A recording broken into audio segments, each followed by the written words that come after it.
This is the Balanced Leader Podcast, the podcast that helps leaders elevate their well-being and create healthier workplaces. My name is Rob Hills, and I'm your leadership and well-being coach. In today's episode, I'm sitting down with financial coach Sloan Wilkins to talk a bit about financial well-being, a crucial part of our well-being that often gets overlooked. Nearly 3 million Australian employees are experiencing financial stress right now. Sloan shares how this impacts our work, our teams, and our lives. Having experienced financial hardship himself as a young boy, he now helps leaders and organisations build better financial well-being. By listening to this episode, you're going to get practical strategies for managing your own financial well-being, but you'll also get some ideas on how you can start having those important money conversations at work. So let's dive into today's conversation with Sloan Wilkins.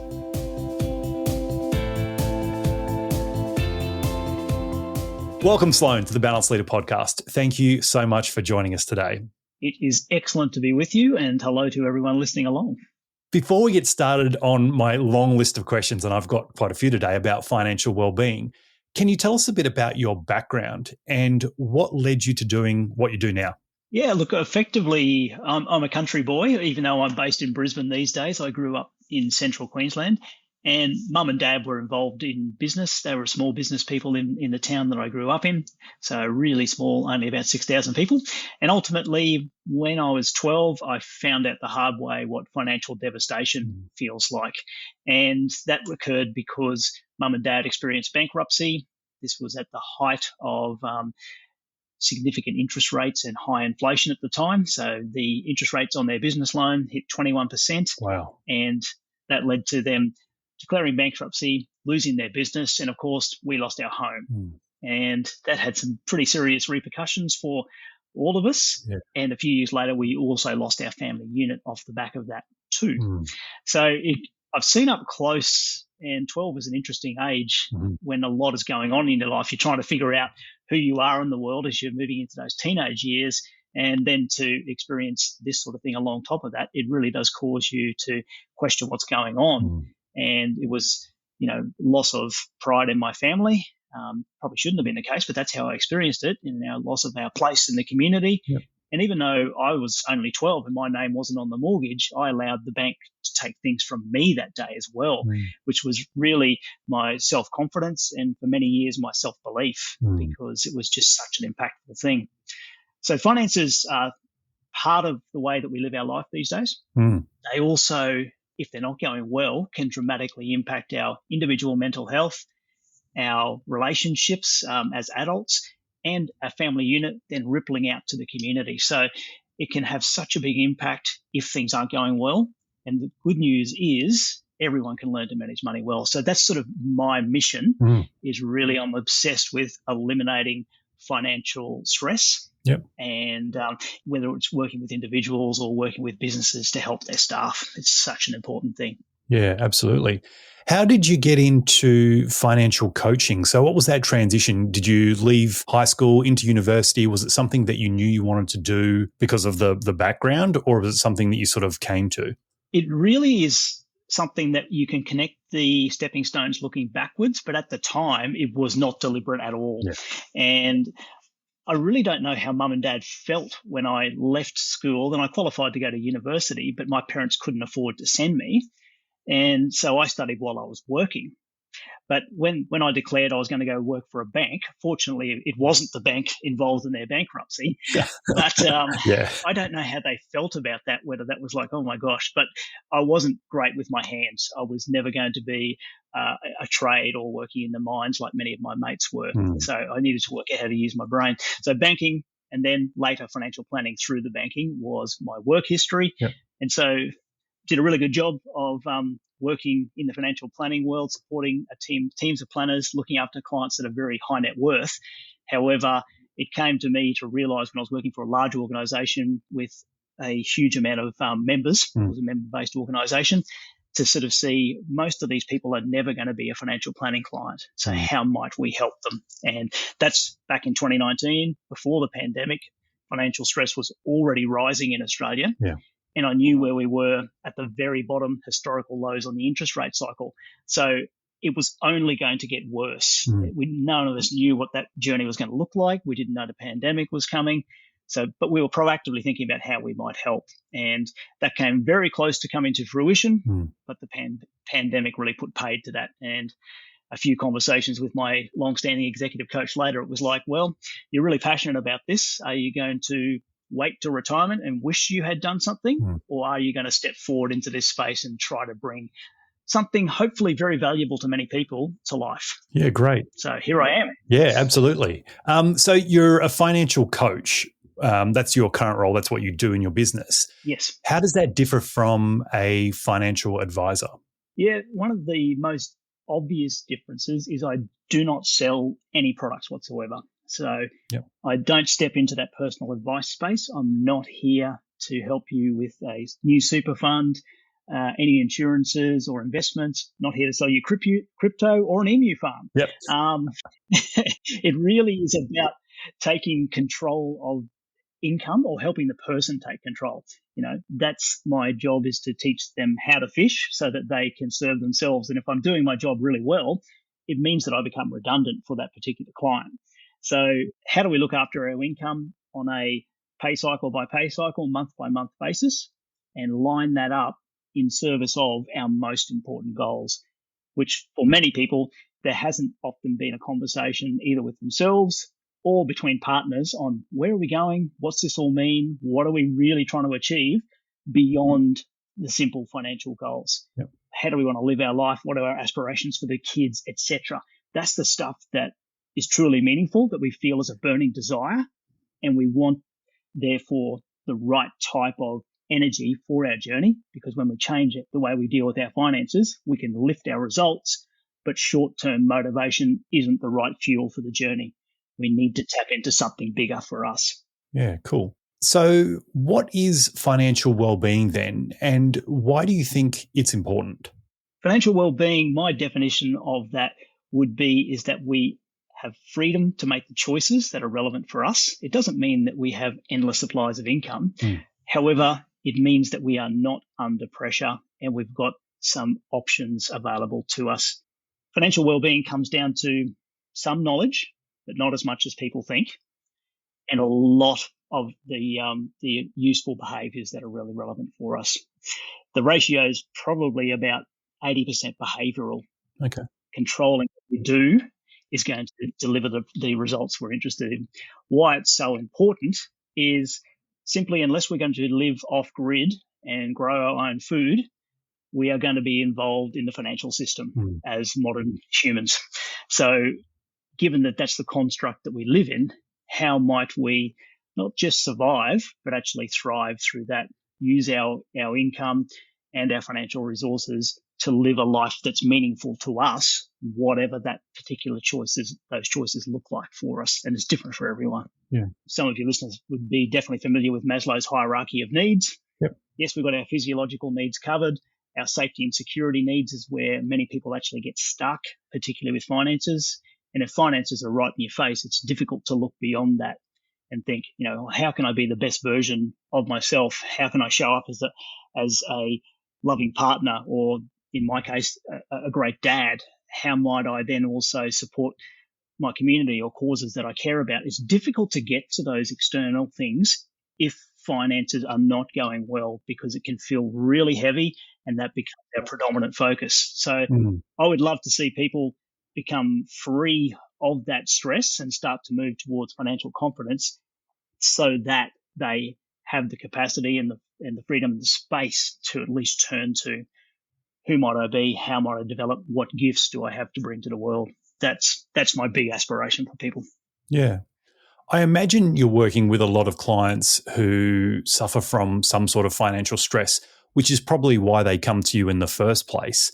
And it's something that you've been through yourself, obviously, when you were a child. Yes. What are some of the more common reasons or some of the more common financial stresses that people are facing?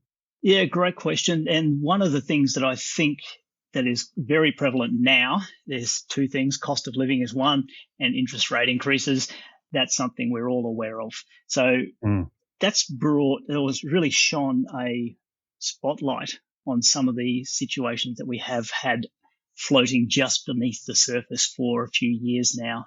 Savings rates have been down in this country for a number of years, and wages really haven't gone anywhere. And that was okay while interest rates were low and inflations were low, but that situation has turned and exposed some of the vulnerabilities that we all had. So that's one thing there. Some of the other financial stresses that we find are quite common are lack of control over our income and really having our financial circumstances occur around us rather than us happening to our financial situation. So that's a common cause of stress. Two others that I would call out is too much lifestyle spending is a big one. And then too much what I would call unproductive or annoying debt, those smaller things that seem to hang around. Sometimes we've had a credit card so long it feels like a pet. And even down to personal loans, even car loans, they tend to consume our income for assets that are either not going up in value or we're paying for what has already happened, not build our future. So that style of debt definitely can hold us back because it gobbles up our income and doesn't leave us much to actually build a future that lines up with our goals.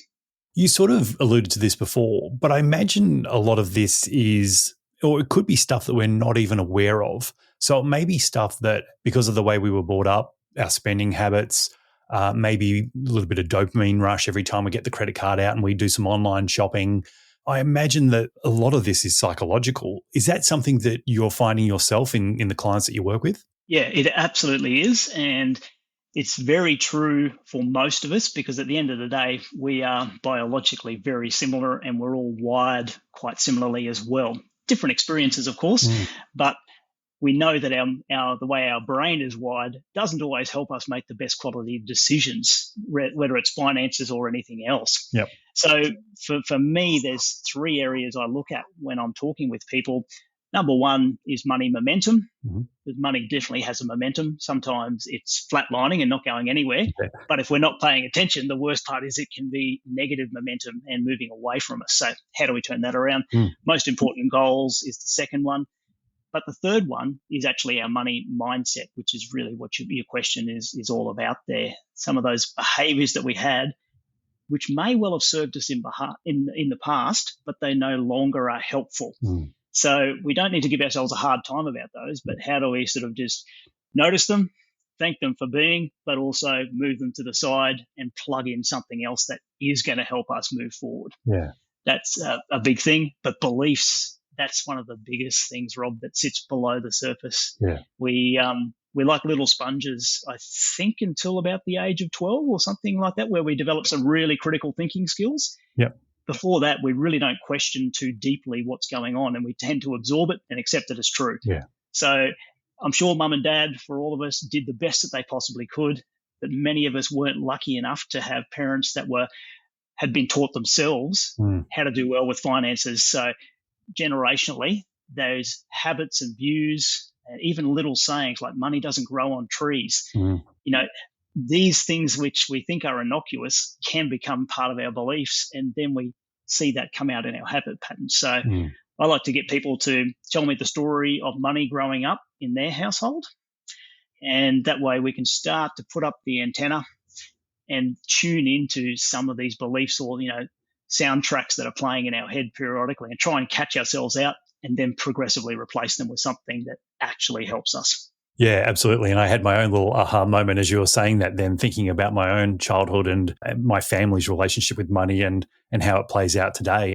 It has shaped the way that I think about money, and I see it showing up in so many different ways. So it's really interesting that still plays out for a lot of other people as well. Yeah. And this is true up and down the income levels as well. We tend to think that if someone's earning more, that somehow they've got it all together with their finances. Yeah. I can definitely tell you that's not true. And it doesn't mean that they're in dire straits necessarily, because a lot of my clients have quite a strong income. They're doing well. They're professional people or business owners on the private client side. However, it's often they feel like there's more that available to them they're leaving something on the table with their potential through either lack of time or they simply haven't focused in on what's going to help them move forward.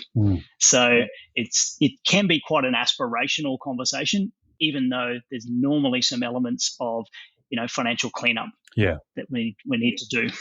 It's funny because as someone, a middle income sort of person, you look at rich people and you go, oh, wow, they must have no money problems at all. But that's not the case. You hear about it quite often. Yep. Something that I've taught my kids from a very young age is if you want to be wealthy, you have to spend less than you earn.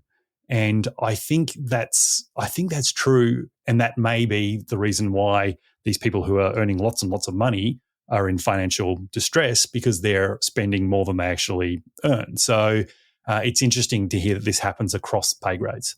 Yeah, absolutely. And I was commenting to someone in a conversation that I had this morning there, a great income, the analogy I use is it's a lot like really good suspension on your car. It means that you can probably hit a pothole in the road at speed and you won't feel it. But if you continually do that, you will cause some long-term damage, whether it's feeling more financial stress. And financial stress doesn't mean necessarily that we cannot pay the bills. Sometimes it's disorganized chaos that we just, things are going on and it just feels like it's a whirlwind. Other times it can be the sense that, okay, I'm missing out, I'm leaving some of my potential untapped. Yeah. And that's such a great analogy. And I imagine, even some of the listeners may have experienced this themselves, where they're driving along the road and now they've hit quite a few potholes. And so they're experiencing financial stress. So I imagine this is having a big impact on people's mental health. What do the stats look like on this? Are people suffering because of their financial stress? Yes, they absolutely are. They're continuing to rise. There's a really great biannual study that comes out from AMP. So they look at this and release it every 2 years. The last version was 2022, and I don't know exactly when. Maybe it's early 2025 that the 24 one comes out. We'll wait and see. But they look not only at the last 2 years as to what's happened, but they look back over the years. And the 2022 report basically came in indicating that financial stress had more than doubled in the previous 2 years since the pandemic. Wow. And that it was approaching, really, it was similar to levels that last seen in 2014 as we were recovering off the back of the global financial crisis there. So it is significant at the moment. And in a study I was reading the other day that came out from NAB, what I really noticed, and one graph that stuck out at me there, we talk about the gender pay gap, but there's also the gender financial stress gap. Oh. And it's pronounced for women. Their rating scales, out of 100, where 100 is completely stressed and 0 is not stressed at all. Women on average were sitting about 55 and blokes were sitting at about 43. Wow. Now, I don't know what the determinants of that are. Yeah. Some of the factors, gender pay gaps could be one of them there. It could be caring responsibilities, both for younger and older people, that traditionally women take on. Not saying it should be that way, but that's how society has played out. Yeah. But for whatever reason, there is definitely more stress that women are feeling across Australia, and I'm sure this plays out internationally too. Yeah, that's funny. I would have thought that there wasn't much of a gap there. I would have thought that men and women experienced financial stress about the same, depending on personality types, where they grow up, their history, all those different things. So it's really interesting to know that that's quite a significant gap, 43 to 55%. Yeah. And look, and these numbers have got worse as well more generally, but the 2022 numbers from that AMP report was indicating that just under 1 million employees across Australia were experiencing what they categorise as severe financial stress. Wow. And a further 2 million were experiencing moderate stress. And, various other publications have indicated that that's even worse since then. Yeah, right. Through to 2024, that it's various articles I've read indicating that it's doubled again since that time. Wow. So I would say, most of us would probably know someone or a group of people who are doing it tough at the moment and have been for a number of years. We know that people have been running down their savings that they built up, and that's been sort of papering over some of the cracks. But that's not an endless well. We will see that, and savings have been drawing down even further. Also inside our workplaces, and I know you're particularly talking with leaders there. There's a few different versions of wellbeing surveys that get done inside organisations. Some of them specifically ask around financial factors. Might be one or two questions, or there might be a deep discussion around that there. But that is coming up more and more when I talk with HR consultants and businesses. People are thinking about, one thing that would add value to me as an employee is, can I get some insights or some help in relation to my finances? How do I boost my financial wellness? Yeah, and I'm thinking that looking at those numbers, this must be having quite a significant impact on people's ability to, even to stay focused at work. So it must be having a performance impact in the workplace, right? Yeah, it definitely does. I was surprised when I started delving more and more into the research, because intuitively a lot of this stuff was very clear to me. And you read other literature around mental health and physical health, you can connect the dots, basically. And one way of explaining this would be, if we know that someone in our workforce or our team has had a big life event occur, it could be the death of a parent, it could be a divorce. We know that they're not going to be feeling great, and that as a result, we should expect that their performance is going to suffer. Now, hopefully that's relatively short term and they can get some help and move through those sort of things. Yet for some reason, we don't tend to connect those 2 points around financial stress, which is one of the things that we feel so deeply, with lower productivity. But the connection is absolutely clear. It is a causal link. Yep. It's not the only thing that drives lower productivity, but it can be one of those big factors. Drives absenteeism. People are being unwell, and presenteeism is probably even more troubling. But the thing that totally blew my mind, Rob, when I was looking at some of the data there, was people admitting themselves that they are less focused on safety when they are financially stressed. Yeah, wow. Which, question was particularly around that, but they've just called out themselves that when we have these things going on, that they tend to be, it reduces their attention on safety in the workplace, which everyone has the right to go home at the end of the day without an injury or without losing their life. So it's pretty scary. Yeah, absolutely. And again, this must be having a huge impact. And now I'm starting to think of places or workplaces where less maybe so office environments, but more where safety is a concern. So construction, aviation, things like that. What are people doing to mitigate that? Or is this something that's only just coming into light around people start to lose focus on safety when they're struggling with their financial well-being? Yeah, that part did surprise me. We're seeing more and more companies jumping into this area, providing the option for assistance. Many companies have EAP, so employee assistance programs, and a number of those do have financial assistance available through them of one form or another. Now, EAP programs are great, but what we also know about those is that a very small proportion of the employee workforce actually access them.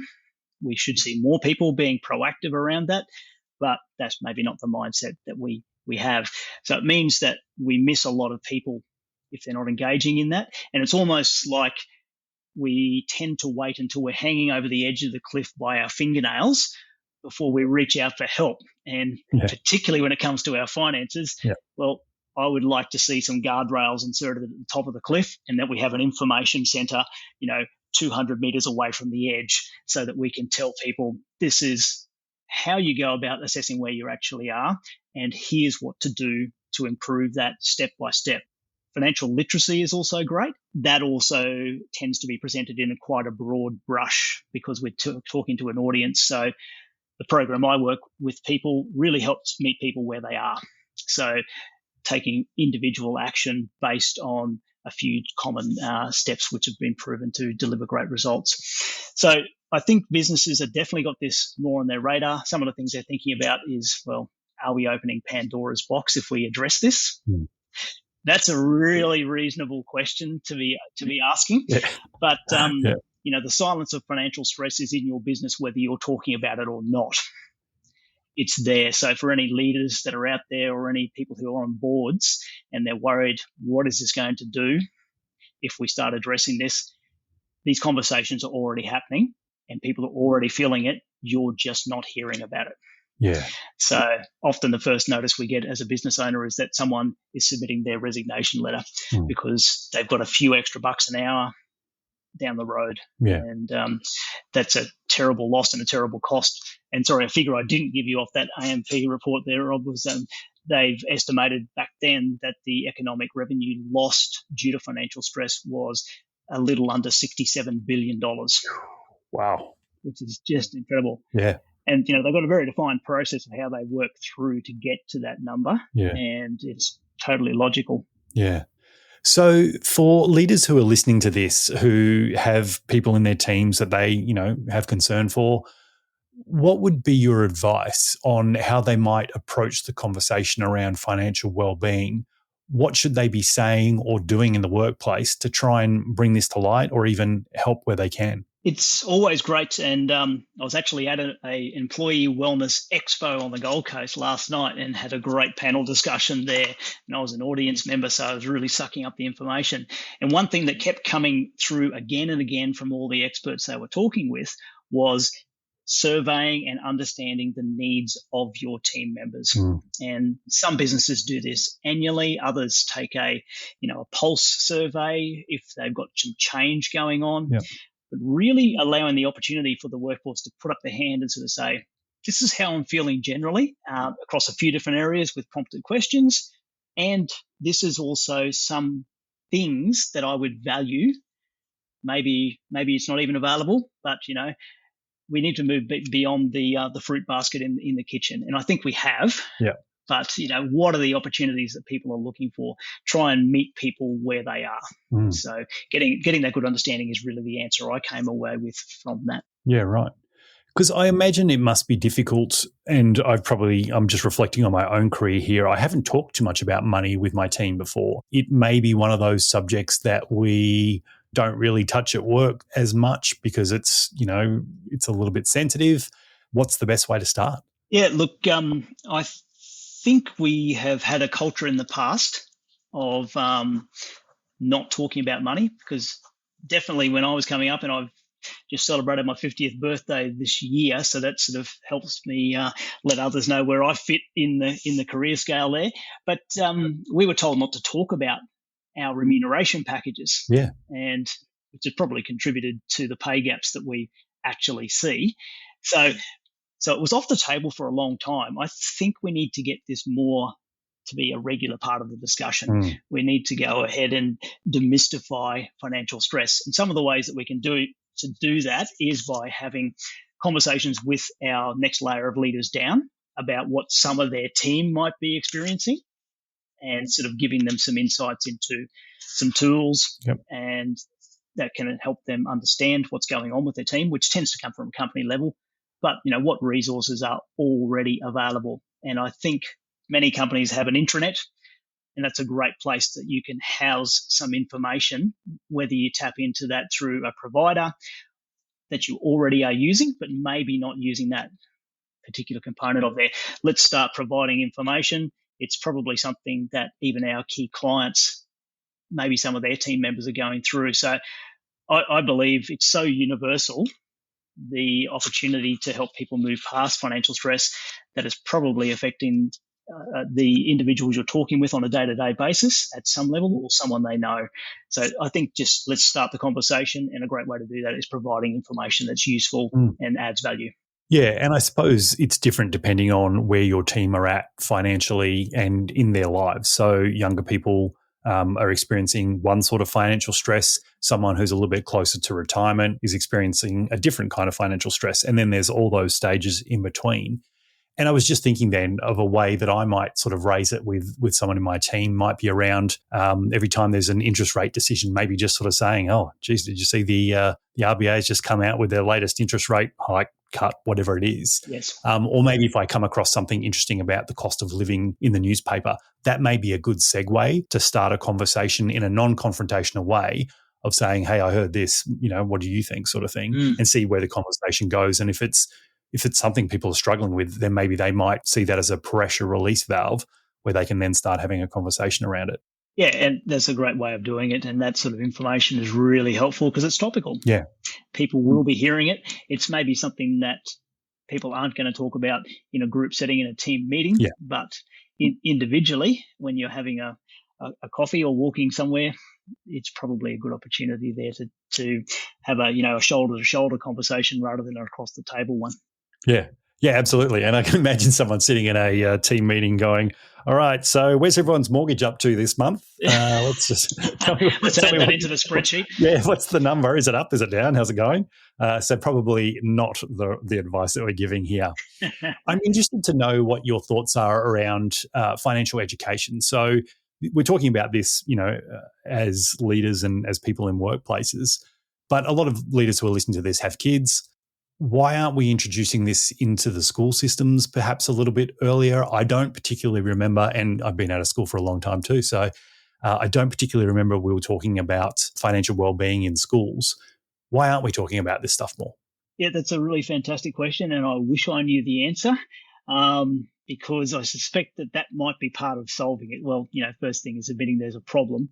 I think we're there. I know some really big names around the country have tried to do something. So Scott Pape, the Barefoot Investor, is very passionate about this and trying to affect change in schools. Yep. I think maybe my understanding is at least that curriculum is a state-based conversation. Mm-hmm.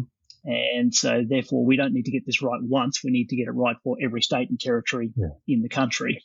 But we're pretty good at sharing best practice ideas these days. So it shouldn't be as hard if there's commitment. It would seem, however, maybe there's some bigger fish to fry, like in terms of being where we are in global rankings across math, science, and basic literacy. I think there's some ground to cover there. Yeah. And then maybe some of these other things are just not quite on that agenda yet. I wish they were, because it's a lot of stress for people to carry as we move into adulthood. We somehow, many people put themselves under the pressure of feeling like they somehow are supposed to know how to make this all work. Yeah.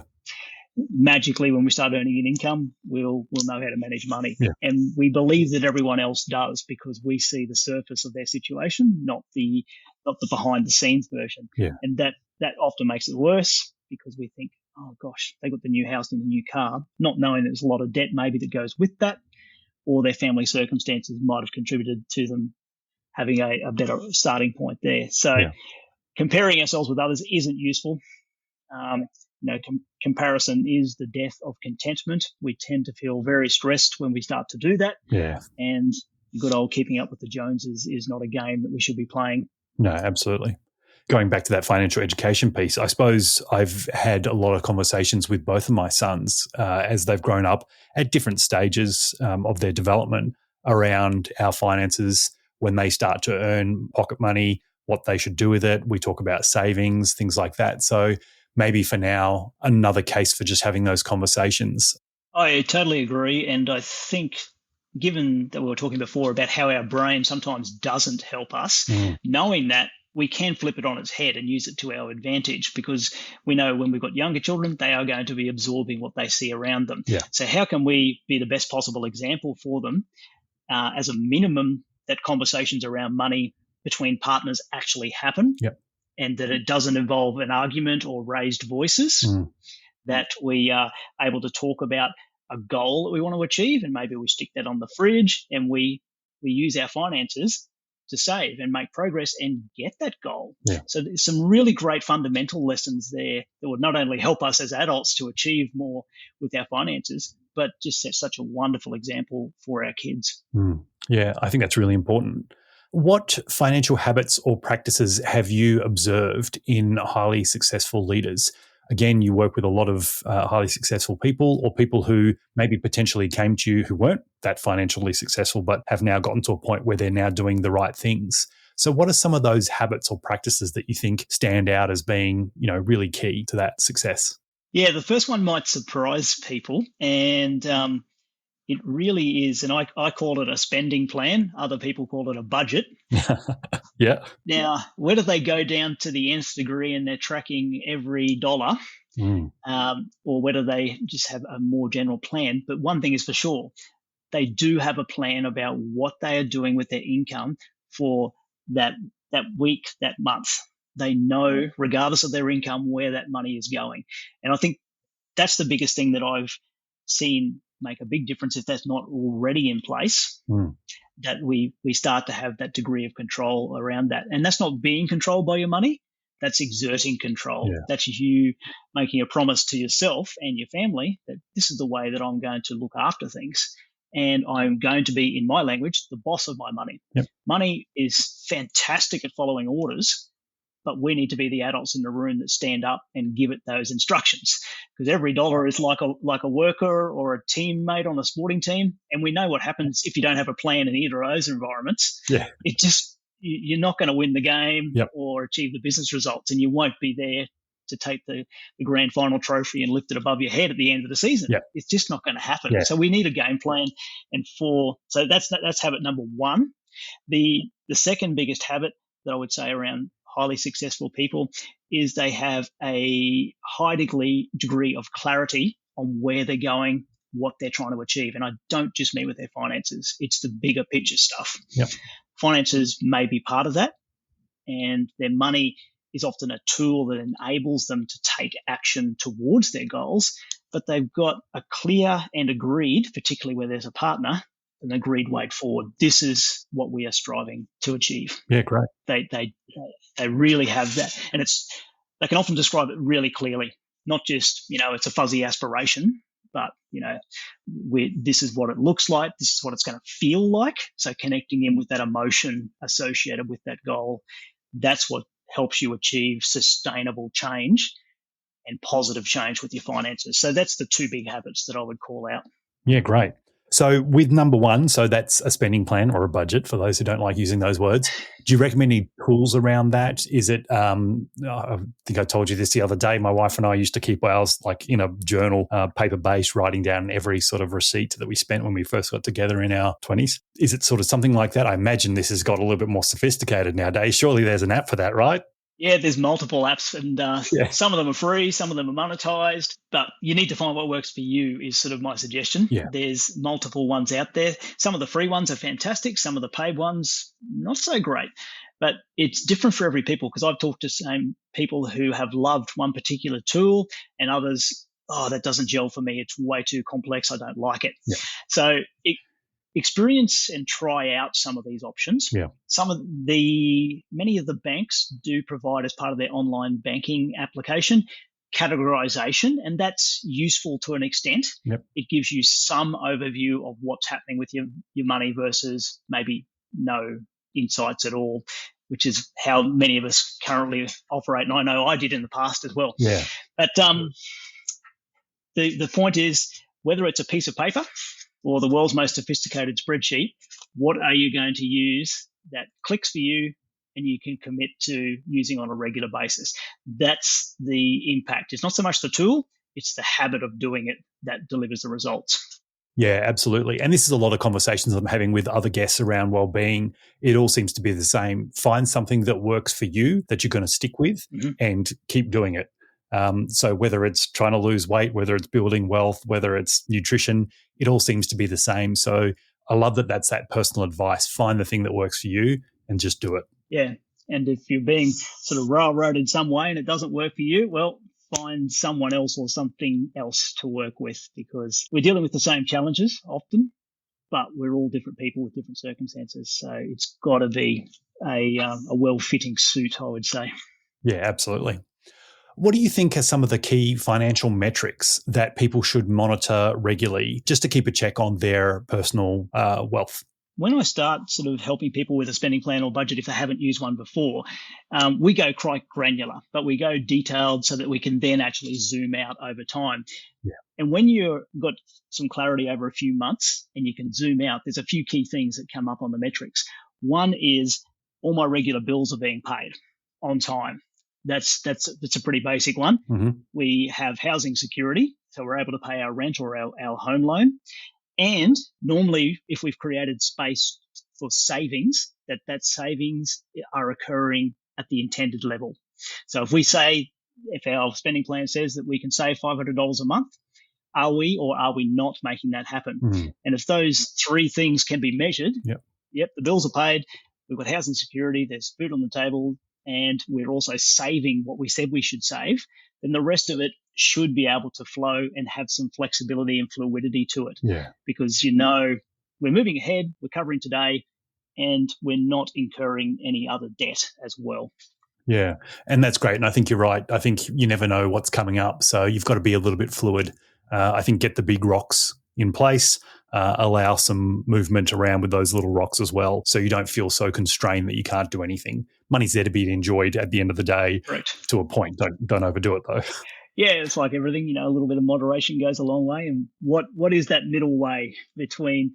And I think that's why so many people feel concerned about a budget, is they are worried that they're going to have the thumb screws applied, and every single dollar needs to be accounted for and going to a good purpose, not to be enjoyed. But that's not the case. Like, a well-crafted budget should have money in there for you to have some entertainment, and it should have a random spending category. It's about how much that is. Yeah, absolutely. Sloan, I'm going to ask you to get out your crystal ball here, mate. Cool.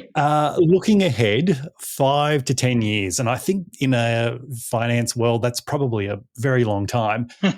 What do you think is going to be the biggest challenges for people around financial well-being, like in that 5 to 10 years? What should we start thinking about now, or what's coming up that's going to hit us? Great question. And I think the correct answer probably depends on your age group. So I might give you a couple of answers here. Please, that's great. For the younger age group, and this is probably anyone sub 30 at the moment, it's going to be first challenging our mindset a little bit, that it might be possible over time for us to access the housing market if we currently feel that's impossible.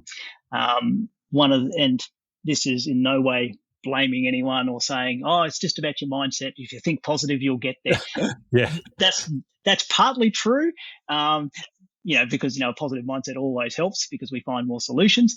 But the real issues are significantly bigger than that. So, but if we give away the game and we forecast our current position into the future, then we can sort of say, okay, well, if I'm earning what I'm earning today in 5 years' time, well, you probably shouldn't be. Your income will be going up. You'll have been building your skills and experience. You're more marketable. You're probably going to be earning more there. So don't fall into that trap of forecasting forward your current position. So how might you start to put the building blocks in place? So that's sort of the big thing there for that group, and making sure that we don't accumulate lifestyle debt along the way. Yeah, absolutely.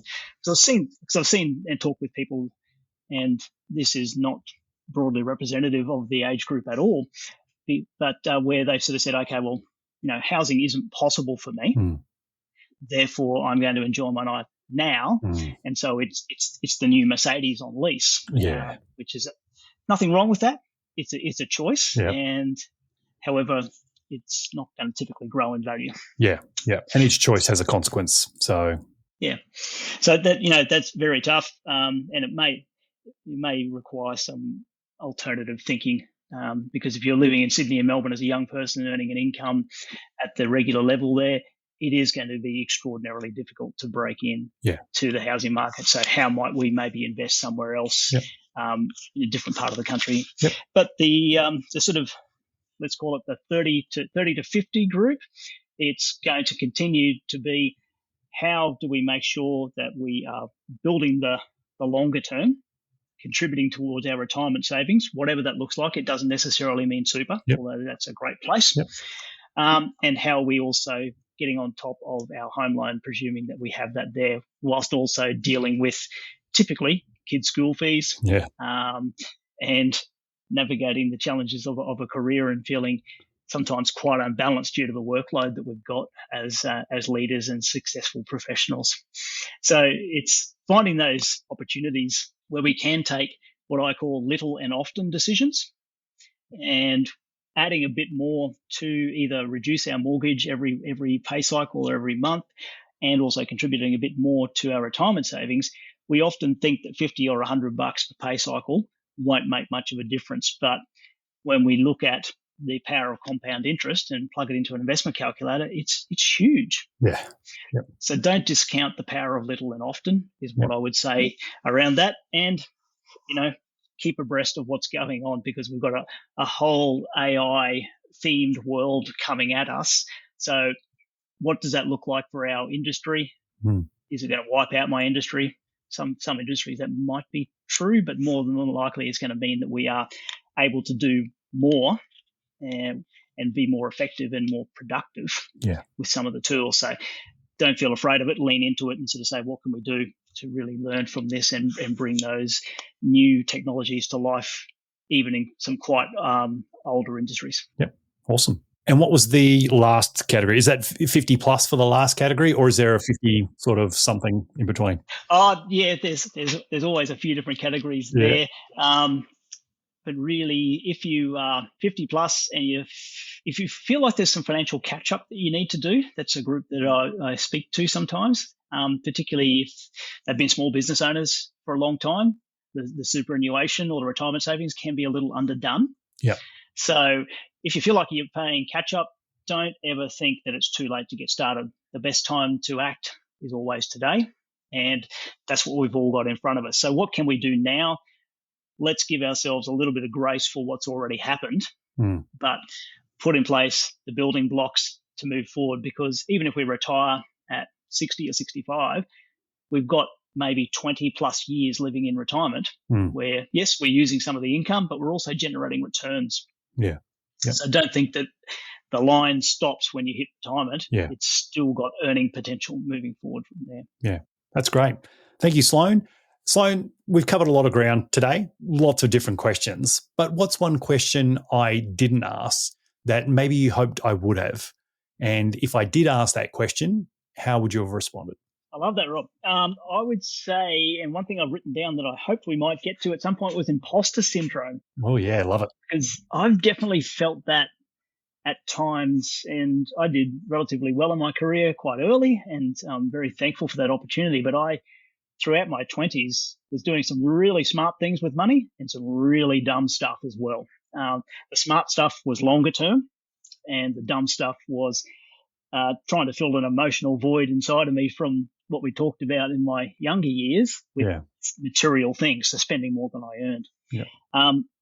But when you're running a multi-million-dollar P&L for a department or a business unit, and you feel like your individual financial circumstances are a little bit underdone in whatever area, that can really feel like, oh gosh, if anyone knew what my situation is like, I would be mortified. Yeah. So it can play on your mind. And I have seen that talking to multiple professionals where they really want to make sure that their personal financial situation matches how they figure the rest of the world looks upon them or their seniority level there. Yeah. But try not to fall victim to that imposter syndrome. Yeah. And one fantastic thing that I heard, and I cannot remember who coined the term, but I was listening to a podcast about someone who'd read that person's research or interviewed them, etc. And they said that they wished they had named it the imposter experience as opposed to a syndrome. Syndrome indicating that it's ongoing. Yeah. Experience meaning it's episodic. Yep. And that's more what they were trying to describe, because we don't live it every single day. It comes up in little bursts here and there, and we can deal with it and move on. So don't live there. Recognize that it is episodic, and there's definitely something you can do to address what you might be feeling around your personal financial circumstances. And I also believe it's going to help make us more effective and more empathetic as leaders when we take care of our own circumstances and help lift others up. That's great advice. Thank you, Sloan. This has been a wonderful conversation and one that I think will really help listeners who are tuning in today. So also wanted to thank you for the work you're doing with leaders to help educate people around financial wellbeing. It's great stuff you're putting out into the world. So thank you for that. If people want to connect more with you and find out more about what you do, how can they do that? The best way would probably be via LinkedIn. So as far as I know, there's only one of me on LinkedIn. So just look for Sloan Wilkins and you'll typically find me quite easily. Yeah, great. And we'll link to that in the show notes. And we've got a couple of other sites there that I'll link up as well, so people can find you very easily. So thanks again, Sloan. Really appreciate it, mate. Wonderful. Thanks so much, Rob. Cheers, everyone.